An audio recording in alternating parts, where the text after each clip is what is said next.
আসসালামু আলাইকুম রহমতুল্লাহ, অসংখ্য ধন্যবাদ। আমরা যে জায়গাতে ছিলাম হচ্ছে ট্রাফিক সোর্স। ট্রাফিক সোর্সের বিষয়টি এই জন্য আলোচনা করা হয়েছে যে আমরা স্পাম যে বিষয়টা, মানে ভিউজ স্পাম, আমরা গত 2 নম্বর আপডেটে দেখেছি। 2 নম্বর আপডেটে আমরা দেখেছি হচ্ছে যে স্পাম অর্থাৎ কমেন্ট স্পাম দেখেছিলাম। যে কেউ যদি কমেন্ট করে, সে কমেন্ট কেউ যদি কিছু লিখে, সেক্ষেত্রে স্পাম কীভাবে হয়। এখন হচ্ছে আমরা দেখাবো যে ভিউজ স্পাম কীভাবে ধরা হয়, ঠিক আছে। সো কমেন্ট স্পামটা আমরা আলোচনা করেছি কেন, যেন আমরা কমেন্ট না করি। কমেন্ট করলে আমাদের চ্যানেলে যখন স্পামের আন্ডারে চলে যাবে, এতে আমাদের মনিটাইজেশনের ক্ষেত্রে অবশ্যই সেটা বাধা হয়ে দাঁড়াবে, ঠিক আছে। এই জন্য অবশ্যই কমেন্ট স্পামটা ছেড়ে দিতে হবে। আর তারপর হচ্ছে ট্রাফিক সোর্স নিয়ে কথা বলবো। এখানেও কিছু সমস্যা আছে, যদি আমরা এই জায়গাটায় ভুল করি সেক্ষেত্রে অবশ্যই আমাদের চ্যানেলে ক্ষতি হওয়ার সম্ভাবনা থেকে যাবে। এজন্য আমরা ট্রাফিক সোর্স নিয়ে কথা বলেছি। এখানে সবচেয়ে বড় সমস্যার কারণ হচ্ছে এক্সটার্নাল সোর্স, ঠিক আছে। এক্সটার্নাল সোর্স হচ্ছে সবচেয়ে বড় সমস্যা। আর অন্য সোর্সটা, এটাও, এই সবগুলো হচ্ছে প্রত্যেকটা ইউটিউবের ফিচার্স। সাজেশন ভিডিও, ডিরেক্ট, তারপরে হচ্ছে other features, channel page, YouTube search, playlist, এই প্রত্যেকটা আইটেম হচ্ছে ইউটিউবের। শুধু এটা হচ্ছে বাইরের সাবজেক্ট। সো বাইরের সাবজেক্টটা হচ্ছে মেন ফ্যাক্ট। অর্থাৎ আপনার ভিডিওতে যদি অ্যাভারেজ ভিউ, যেমন আমাদের এই ভিডিওতে এক্সটার্নাল সোর্সটা বেশি, এতে কি আমাদের চ্যানেলে সমস্যা হবে? না। বলা হচ্ছে যে আপনার চ্যানেলে মনে করুন যে 10টা ভিডিও আছে, আচ্ছা 10টা ভিডিও আছে, এই 10টার ভিতরে যখন 80% আপনার কি হবে, এক্সটার্নাল সোর্স থেকে আসবে, তখন আপনার চ্যানেলটি স্প্যামের আন্ডারে চলে যাওয়ার সম্ভাবনা অনেকটাই বেশি। বিষয়টি আশা করছি ক্লিয়ার। যখন average view, channel average view, video average view না, একটা হচ্ছে একটা ভিডিও থেকে আসলো, আর হচ্ছে ফুল চ্যানেলের অ্যাভারেজ ভিউ। আপনার 100 ভিডিও আছে, 100 ভিডিওতে যে ভিউটা আছে বা যে ওয়াচ টাইমটা আছে, সেটার 100% কী হচ্ছে কি এক্সটার্নাল সোর্স থেকে, অর্থাৎ অন্য মাধ্যমে। আশা করছি বিষয়টি ক্লিয়ার। যখন অন্য মাধ্যমে আপনার এটা হয়ে যায় বা 80% ক্রস করে, তখন ইউটিউব ভেবে নেয় যে এটা অন্য কোনো মাধ্যমে এই ভিউটা কাউন্ট করা হচ্ছে। আশা করছি বিষয়টি ক্লিয়ার।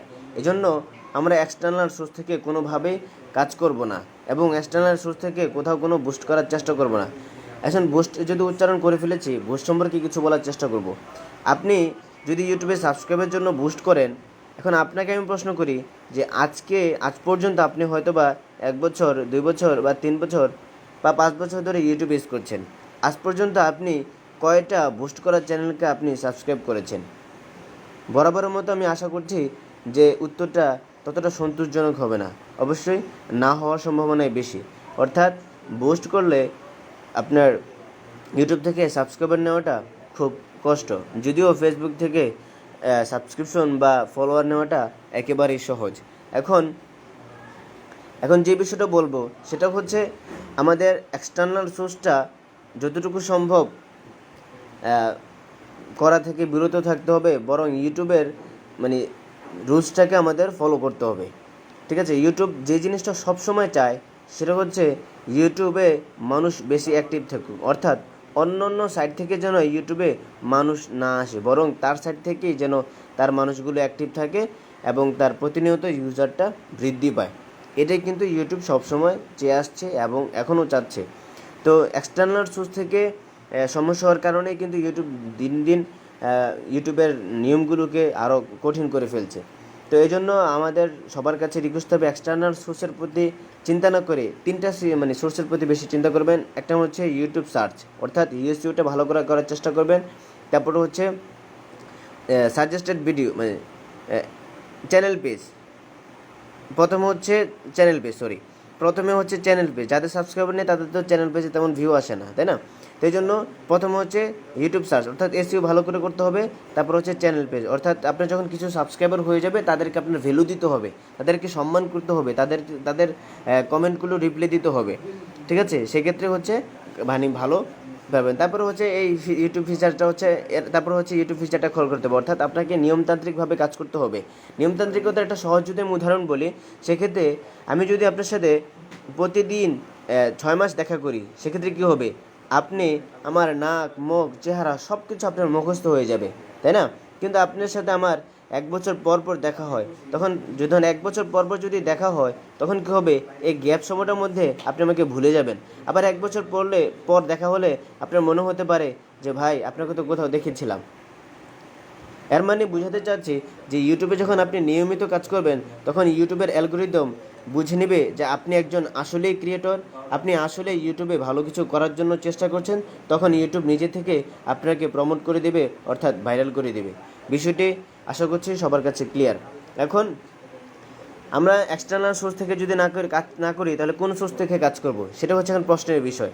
অবশ্যই এখন আমি যে বিষয়টা নিয়ে কথা বলবো, সেটা হচ্ছে ইউটিউব চ্যানেল পেজ এবং ইউটিউব সাজেশন, এই দুটো বিষয় নিয়ে আমরা কাজ করব এবং ইউটিউব সার্চ নিয়ে কাজ করব। আশা করছি আমাদের এই তিনটার মাধ্যমে কাজ করলে আমাদের কী উপকার হবে সে বিষয়টা এখন বলছি। আমরা যদি ইউটিউব সার্চের মাধ্যমে কাজ করি, আমরা যদি প্রত্যেকটি চ্যানেলকে সার্চ করার মাধ্যমে মানে নিয়ে আসার চেষ্টা করি, সেক্ষেত্রে আমাদের চ্যানেলের কীটা মানে সাজেশনটা বাড়বে, মানে সার্চ র্যাঙ্কটা ভালো হবে। আশা করছি বিষয়টি ক্লিয়ার।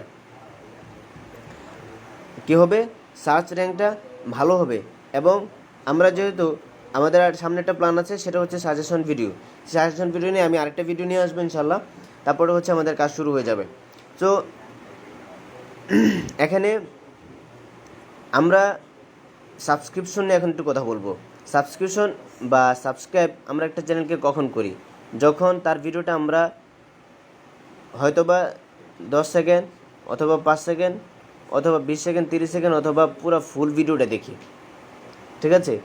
দেখার পর আমরা যখন মনে করি যে এই ভিডিওটা ভালো আমাকে ইনফরমেশন দিচ্ছে বা আমাকে ভালো একটা কিছু দিচ্ছে, তখনই আমরা তাকে সাবস্ক্রাইব করছি। এছাড়া কিন্তু তার সাথে আমাদের কানেক্টিভিটি হচ্ছে না, বা ওই চ্যানেলের মালিকের সাথে আমাদের একটা মানে সদস্যতা বা সাবস্ক্রিপশন নেওয়াটা হচ্ছে না। আমরা যখন মনে করছি যে এই ব্যক্তিটা থেকে আমি ভালো কিছু কন্টেন্ট পাবো, বা এই ভিডিওটা যদি আমি দেখি বা সামনে যদি আমি এই ফানি ভিডিওগুলো দেখি, সেক্ষেত্রে অবশ্যই আমি তা থেকে ভালো কিছু কন্টেন্ট পাবো, তখনই কিন্তু আমরা মূলত সাবস্ক্রিপশনটা করে থাকি। আমরা প্রত্যেকেই চিন্তা করি যে একটা ভালো চ্যানেলের সাথে বা ভালো ভালো ভালো ব্যক্তির সাথে কানেক্টিভিটি রাখার। একটা সহজ উদাহরণ দিয়ে বোঝাবার চেষ্টা করব। অলরেডি 7 মিনিট হয়ে গেছে।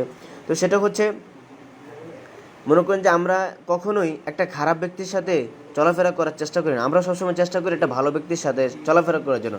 অর্থাৎ যেটা বোঝাতে চাচ্ছি সেটা হচ্ছে, আপনি যে ভিডিওগুলো দিচ্ছেন, সেই ভিডিও যদি মানুষের জন্য উপকৃত হয়, আপনি সাবস্ক্রাইবের জন্য কোনো চিন্তা করতে হবে না। অবশ্যই মানুষ আপনাকে বিনা দ্বিধায় সাবস্ক্রিপশন করবে। আপনি যদি নাও করেন, তারপরেও সে আপনাকে সাবস্ক্রাইব করে আপনার অন্যান্য ভিডিওগুলো দেখার জন্য অপেক্ষা করবে। যেটা বোঝাতে চাচ্ছি সেটা হচ্ছে, আপনাকে ভালো কিছু মানুষের জন্য করতে হবে। আপনি যদি শুধু নিজের ইনকামের কথা ভাবেন, নিজে কী করলেন সেটা মানে বলার চেষ্টা করেন, সেক্ষেত্রে আসলে আপনার জন্য ওঠাটা অনেক কিছুই টাফ। এজন্য যেটা করতে হবে, আপনাকে মানুষকে ভালো কিছু দেওয়ার চিন্তা করতে হবে। মানুষ যেন উপকৃত হয় তেমন কিছু কন্টেন্ট আপনাকে ক্রিয়েট করতে হবে, তেমন কিছু ভিডিও ক্রিয়েট করতে হবে। আর একটা ভিডিওতে শুরু থেকে শেষ পর্যন্ত দর্শককে ধরে রাখার জন্য আপনাকে কথাগুলো আগে থেকে গুছাতে হবে। যখন আগে থেকে আপনি বিষয়টা নিয়ে ভাববেন, আগে থেকে কিছুটা গুছিয়ে রাখবেন, সেক্ষেত্রে যখন আপনি ভিডিওতে কথা বলবেন বা কাজ করবেন, তখন সে কাজটা অনেক সুন্দর হবে। আশা করছি বিষয়টি বুঝতে পারছেন। সহজ একটি উদাহরণ যদি দেই, আমরা যদি পাতিলায় ভাত বসাই, সেক্ষেত্রে সে ভাতগুলো হওয়ার জন্য আমাদের নির্দিষ্ট পরিমাণটা সময় দিতে হয়। অর্থাৎ আপনি যে কন্টেন্টটা তৈরি করছেন, যে ভিডিওটা তৈরি করছেন, সেটাতে আপনাদের পর্যাপ্ত পরিমাণ আগে থেকে আপনাকে সময় দিতে হবে। সেক্ষেত্রে অবশ্যই আপনি ভালো একটি রেজাল্ট পাওয়ার সম্ভাবনা অবশ্যই রাখেন। তবে একটা সময় আমরা যেটা হয় যে আমরা একটা ভিডিও ছাড়ার সাথে সাথে ভালো ফলাফল আশা করি, সেক্ষেত্রে অনেক সময় সেটা হয় না, যার ফলে আমরা সহজে ভেঙে পড়া যাবে না। তো এখানে আমরা কয়েকটা বিষয় নিয়ে কথা বললাম, যে সাবস্ক্রিপশন এবং হচ্ছে ভিউ। তো আমাদের প্রথম যে কাজটা, সেটা হচ্ছে ভিউ করা। যেটা বুঝালাম যে আমরা প্রথমে কী করি, কোনো একটা চ্যানেলকে ভিউ করি। দেখি, দেখার পর হচ্ছে আমরা কী করি, সাবস্ক্রাইব করি। এখন আমরা যদি কোনো একটা চ্যানেলকে বা কোনো একটা চ্যানেলের ভিডিও না দেখে সাবস্ক্রাইব করে দেই, তখন এটা স্প্যামের আন্ডারে চলে যায়, যখন আমাদের সাবস্ক্রিপশনটা মানে অতিরিক্ত হয়, অর্থাৎ আপনার ভিডিও ভিউ হচ্ছে না কিন্তু আপনার সাবস্ক্রিপশন বেড়েই যাচ্ছে, তখন ইউটিউব ধরে নেয় অবশ্যই এখানে কোনো গাবলা আছে। ঠিক আছে, আশা করছি বিষয়টি ক্লিয়ার। আমরা যখন কোনো একটা ভিডিও না দেখে সাবস্ক্রাইব করি, তখন ইউটিউব মনে করে যে অবশ্যই কোনো ব্যক্তিকে জোরপূর্বকভাবে বা সে নিজেই তার চ্যানেলটি সাবস্ক্রাইব করার চেষ্টা করছে।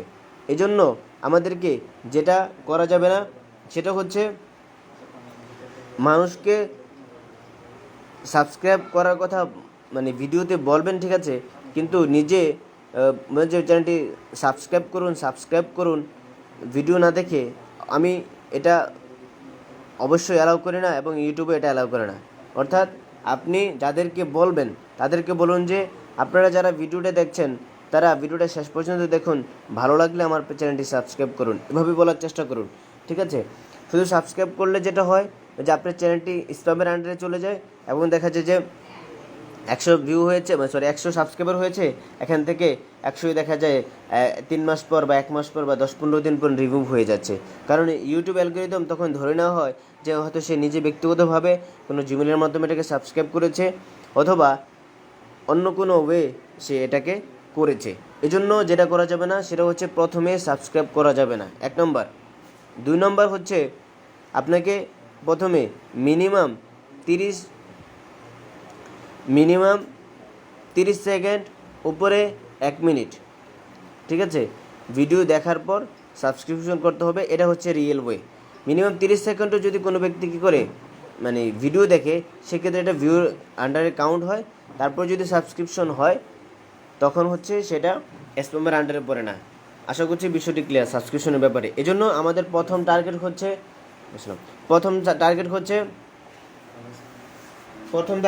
সাবস্ক্রিপশন করার আগে আমাদেরকে ওই ভিউ করতে হবে, ওই চ্যানেলটা কী করতে হবে, ভিউ করতে হবে।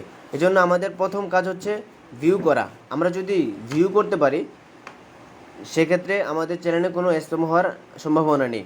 এজন্য আমাদের প্রথম যে কাজটা থাকবে সেটা হচ্ছে ভিউ করা, অর্থাৎ আমরা একে অপরকে প্রথমে ভিউ করব। তো কীভাবে ভিউ করব, এটার আপডেট প্রতিদিন আসবে ইনশাল্লাহ। তারপরে হচ্ছে আমরা সাবস্ক্রাইবারের কাজ করব। তো যে বিষয়টা বোঝানোর কথা ছিল সেটা হচ্ছে প্রথমে ভিউ করার আগে কোনোভাবে সাবস্ক্রাইব না করা। এখানে আমরা যে টিমে কাজ করার ক্ষেত্রে এই জিনিসটা অবশ্যই লক্ষণীয়। কোনোভাবেই ভিডিও দেখার আগে সাবস্ক্রাইব করবেন না, এটা সবার কাছে আমার হাত জোড় অনুরোধ থাকলো। তারপরে 2 নম্বর যে বিষয়টা আমি বলতে চাই সেটা হচ্ছে আমাদের এখানে 2টা সিস্টেমে কাজ হবে। একটা হচ্ছে নর্মাল সেশনে যেটা হবে, আমরা অটোমেটিকলি সবার 15 থেকে 20 দিনের মতো সব ভিডিও ভিউ করব। ঠিক আছে, 15 থেকে 20 দিন অথবা 20 দিন, নাকি পরে হয়ে গেছে লেখাটা, প্রথমে হবে 15 দিন, পরে হবে 20 দিন। ওকে, 15 থেকে 20 দিন হচ্ছে আমরা ভিউ করব। তারপর হচ্ছে আমরা ভিউ প্লাস সাবস্ক্রিপশন নিয়ে কাজ করব বাকি 15 দিন। বাকি 15 দিন হচ্ছে আমরা কী করব, বাকি 15 দিন হচ্ছে আমরা সাবস্ক্রিপশন এবং ভিউ নিয়ে কাজ করব। এটা শেষ হওয়ার পর এই দুটা ধাপ, প্রথম হচ্ছে ভিউ, তারপর হচ্ছে সাবস্ক্রিপশন, 30 দিন টাইম লাগবে। আর বাকি যে 15 দিন থাকবে, অর্থাৎ 1 মাস পর যে 15 দিন, এই 15 দিন আমরা যে কাজটা করব, আমরা যখন এই প্রথম 15 দিন এবং দ্বিতীয় 15 দিন কাজ করার পর আমাদের কিছু সমস্যা হবে। প্রথম যে সমস্যাটা হবে সেটা হচ্ছে কিছু ভাই যাদের চ্যানেলগুলো মোটামুটি দাঁড়িয়ে গেছে, তাদের চ্যানেলগুলো অটোমেটিকলি দাঁড়িয়ে যাবে বা তারা গেইন হয়ে যাবে, সাকসেস হয়ে যাবে। কিন্তু কিছু ভাই যারা দুর্বল বলতে আমি যেটা বোঝাচ্ছি যে তাদের চ্যানেলগুলোতে ভিউ কম, তাদের চ্যানেলগুলোতে ওয়াচ টাইম কম বা সাবস্ক্রাইবার কম, সেই ভাইগুলোকে জরুরি মুহূর্তে, অর্থাৎ সেই সময়টাকে আমরা জরুরি মুহূর্তে ধরে নিব যে বাকি 15 দিন। সেই বাকি 15 দিন আপনাকে অবশ্যই যারা উঠতে পারেনি তাদেরকে একটু কষ্ট করে সময় দিয়ে উঠিয়ে দিতে হবে। আশা করছি বিষয়টি ক্লিয়ার। তো সবার জন্য শুভকামনা। আজকে এই পর্যন্ত ছিল, ইনশাল্লাহ সামনে আরেকটা ভিডিও আসবে, তারপর ইনশাল্লাহ আমরা কাজ শুরু করে দেব। সবার জন্য শুভকামনা, সব ভালো থাকবেন, সুস্থ থাকবেন, দেখা হচ্ছে আবারও। আসসালামু আলাইকুম রহমতুল্লাহ।